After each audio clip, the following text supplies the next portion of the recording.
बहुत बधाई। सबसे पहले तो मैं धन्यवाद देना चाहता हूं बाइतू की जनता को। उनके सहयोग और विश्वास के कारण अखिल भारतीय कांग्रेस कमेटी के अध्यक्ष खड़गे जी ने, राहुल गांधी जी और सोनिया गांधी जी ने मेरे टिकट का फैसला किया। तो पार्टी ने आप पर दूसरी बार भरोसा विधायक के रूप में जताया है। एक बार आप सांसद रहे हैं और NUCI से आपने पारी शुरू की, यूनिवर्सिटी में आप प्रेसिडेंट भी रहे। छात्र राजनीति से आप यहाँ तक का आपका सफ़र कैसा रहा? मैं 18 वर्ष की उम्र के अंदर पहला कॉलेज का छात्र संघ का अध्यक्ष बना। आज 53 वर्ष के अंदर मैं ये 7वां चुनाव लड़ रहा हूँ। 7वां चुनाव। मेरे को हर कदम के ऊपर वहाँ के स्थानीय लोगों का सहयोग रहा और आज बाइतू के लोगों की ताकत से ही चुनाव लड़ने की मेरा प्रयास रहेगा।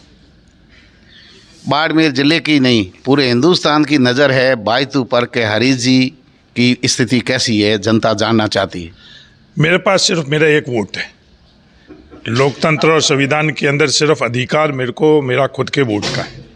मेरे परिवार के वोट का भी अधिकार मेरे को नहीं है। ये तय है कि मेरा वोट मैं कांग्रेस पार्टी को दूंगा। बाकी बाइतू की जनता को तय करना है कि पिछले 5 वर्षों के अंदर आपस में सामंजस्य व विकास के अंदर, भाईचारे के अंदर, सबकी हिस्सेदारी और भागीदारी के अंदर बाइतू का क्या स्थान रहा है।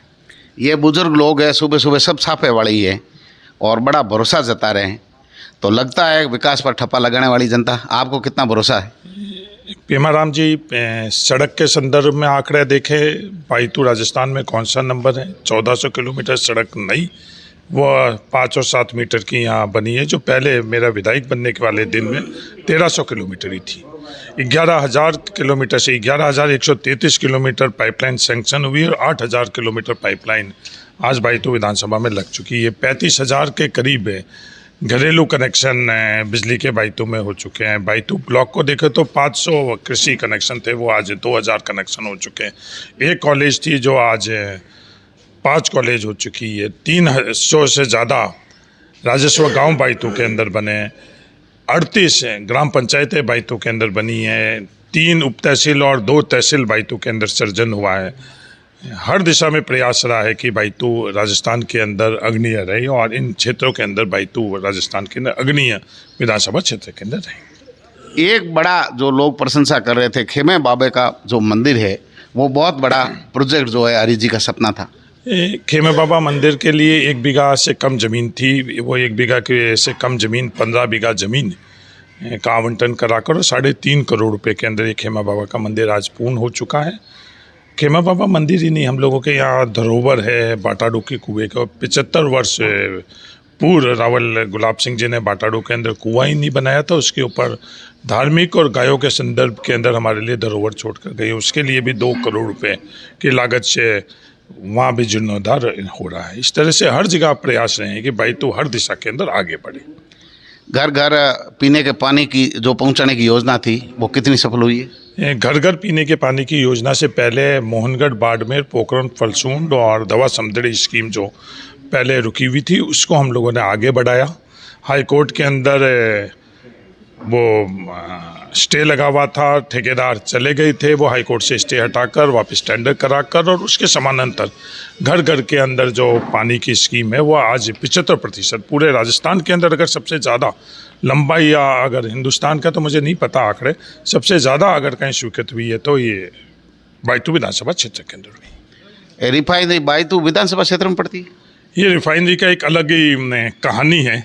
किसी दिन आप फुर्सत से आना, मैं आपको पूरी रिफाइनरी की रामसर के अंदर पूर्व प्रधानमंत्री मनमोहन सिंह जी, वर्तमान के मुख्यमंत्री अशोक गहलोत जी, उस वक्त के तत्कालीन पेट्रोलियम मिनिस्टर मुरली देवड़ा जी और मैं, ये रिफाइनरी की हम लोगों ने चर्चा, बात, मांग वहाँ से शुरू करी थी और हमें ना मिला।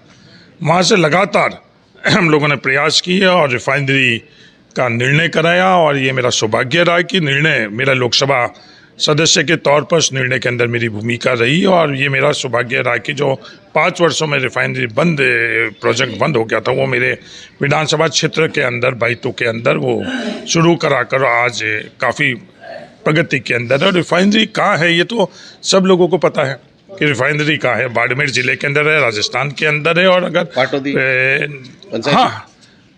पाटौदी पंचायत समिति के अंदर ही रिफाइनरी थी। ये तो सिर्फ विवाद करने के लिए अगर कोई ये सवाल करता है तो अलग बात है। अगर पाटौदी में हो या कहीं और हो, उससे कोई फ़र्क नहीं पड़ता कि रिफाइनरी ये राष्ट्रीय प्रोजेक्ट है।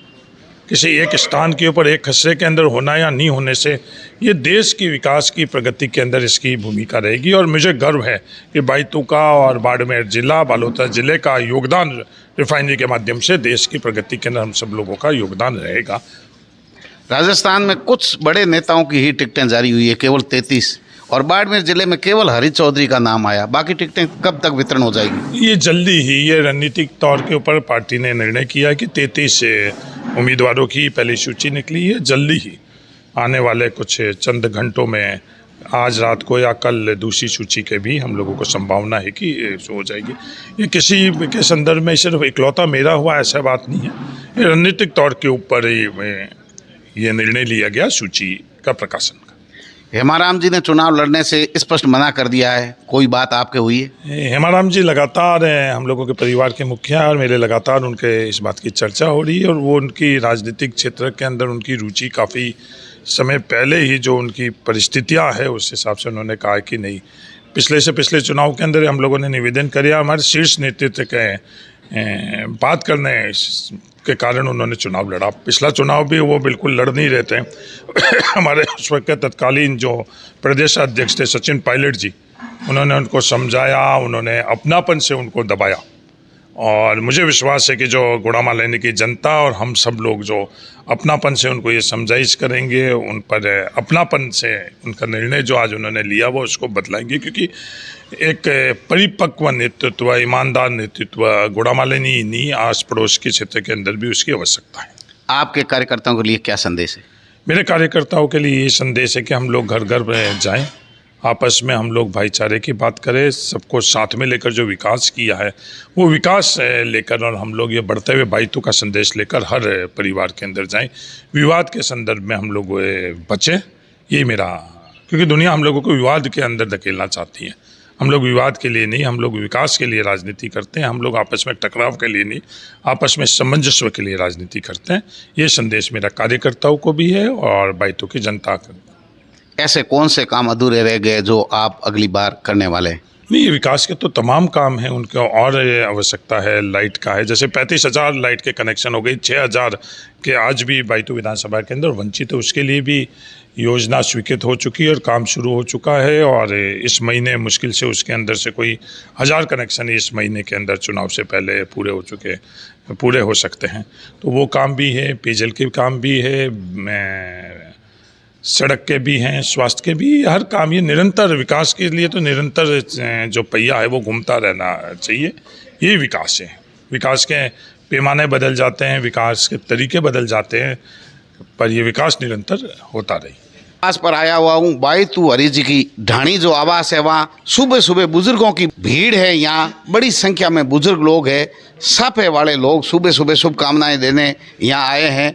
हरीश जी ने अपनी विकास की जो कहानी है 5 वर्षों की, देखना है कि बायतू की जनता विकास पर ठप्पा लगाती है या बायतू की जनता के मन में क्या चल रहा है, ये देखने की स्थिति होगी। क्योंकि अभी जो मुकाबला बायतू का है ये तय हो चुका है। कांग्रेस की ओर से हरीश चौधरी को टिकट मिल चुकी है, भाजपा ने बालाराम जी मूंड को अपना प्रत्याशी बना दिया है, आरएलपी की ओर से उम्मीदवार जी तय है।